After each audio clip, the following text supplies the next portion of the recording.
NCP মুখ্য সমন্বয়ক নাসির উদ্দিনকে নিজ জেলায় অবঞ্চিত ঘোষণা। কুশপুত্তলিকা দাহ ফুঁসে উঠেছে চাঁদপুরের মানুষ। বিএনপি ও জাতীয় নেতৃবৃন্দকে নিয়ে কুরুচিপূর্ণ বক্তব্য দেওয়ার অভিযোগে চাঁদপুরের শাহরাস্তিতে জাতীয় নাগরিক পার্টির মুখ্য সমন্বয়ক নাসির উদ্দিন পাটোয়ারিকে অবঞ্চিত ঘোষণা করে বিক্ষোভ সমাবেশ করেছে বিএনপি ও সহযোগী সংগঠনের কর্মী সমর্থকরা। শনিবার ২৭ সেপ্টেম্বর বিকেল 4:30টায় শাহরাস্তি পৌর শহরের কালিয়াপাড়া বাজার থেকে মিছিলটি শুরু হয়ে চাঁদপুর কুমিল্লা আঞ্চলিক মহাসড়ক প্রদক্ষিণ শেষে শাহরাস্তি গেট দোয়াভাঙা এলাকায় গিয়ে শেষ হয়।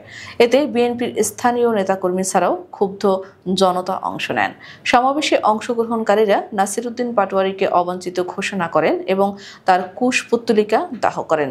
বিক্ষোভকারীরা হুঁশিয়ারি দিয়ে বলেন, আগামী দিনে শাহরাস্তির মাটিতে নাসির উদ্দিন পাটোয়ারিকে সর্বাত্মক প্রতিরোধ করা হবে।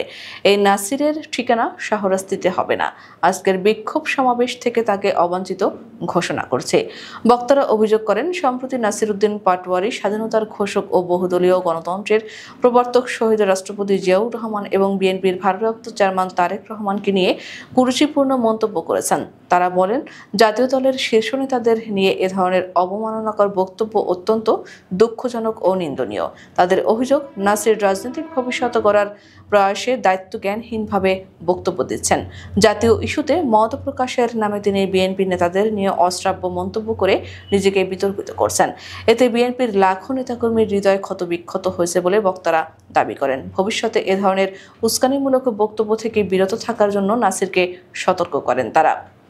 উল্লেখ্য, ১৯ জুলাই কক্সবাজার জেলা শহরের শহীদ দৌলত ময়দানে এনসিপির জুলাই পদযাত্রার পথসভায় বিএনপির স্থায়ী কমিটির অন্যতম সদস্য, সাবেক মন্ত্রী এবং কক্সবাজারের সন্তান সালাউদ্দিন আহমেদকে নিয়ে এনসিপির মুখ্য সমন্বয়ক নাসির উদ্দিন পাটোয়ারির এক আপত্তিকর বক্তব্যে ফুঁসে উঠেছে কক্সবাজার। পাটোয়ারির বক্তব্যের পরপরই শহর জুড়ে বিএনপি ও অঙ্গ সংগঠনের নেতাকর্মীরা বিক্ষোভ মিছিল নিয়ে রাস্তায় বেরিয়ে পড়েন।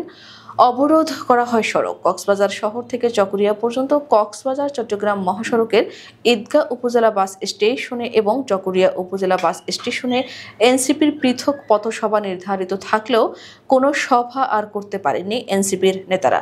এমনকি সেনাবাহিনীর সাঁজোয়া যানের পাহারায় এনসিপি নেতাদের দলটি চকরিয়ায় পৌঁছার আগেই বিএনপির ক্ষুব্ধ লোকজন চকরিয়ায় সড়ক অবরোধ করে রাখে।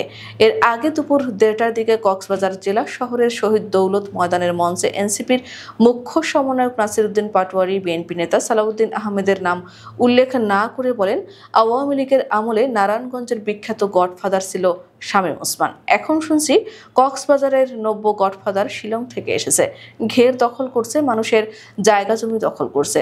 আবার সে নাকি সংস্কার বোঝে না। নাম না বললাম, কক্সবাজারের জনতা এ ধরনের সংস্কার বিরোধী যে পিআর বোঝে না, তাদের রাজপথে ঠেকিয়ে দেবে ইনশাল্লাহ। এমন বক্তব্য প্রদানের পরপরই সামাজিক যোগাযোগ মাধ্যমে তা ছড়িয়ে পড়ে। তখনই বিএনপি সহ অঙ্গ সংগঠনের নেতাকর্মীরা ঘর থেকে প্রতিবাদ জানাতে রাস্তায় বেরিয়ে পড়েন। এনসিপির নেতারা সমাবেশ স্থল ত্যাগ করার পরপরই ক্ষুব্ধ বিএনপির নেতাকর্মীরা। বিএনপি নেতাকর্মীদের বিক্ষোভের মুখে ততক্ষণে কক্সবাজারের এনসিপি সমাবেশে যারা যোগ দিয়েছিলেন তারা সহ এনসিপির নেতাকর্মীরাও দ্রুত সরে পড়েন। ওদিকে এনসিপির মুখ্য সমন্বয়ক নাসির উদ্দিন পাটোয়ারির বক্তব্য নিয়ে সামাজিক যোগাযোগ মাধ্যমে ব্যাপক প্রতিক্রিয়ার সৃষ্টি হয়েছে। কক্সবাজারের টেকনাফ, উখিয়া, চকরিয়া, পেকুয়া সহ সব উপজেলায় বিএনপি ও অঙ্গ সংগঠনের নেতাকর্মীরা বিক্ষোভ মিছিল বের করে এনসিপি নেতার বক্তব্যের প্রতিবাদ জানান।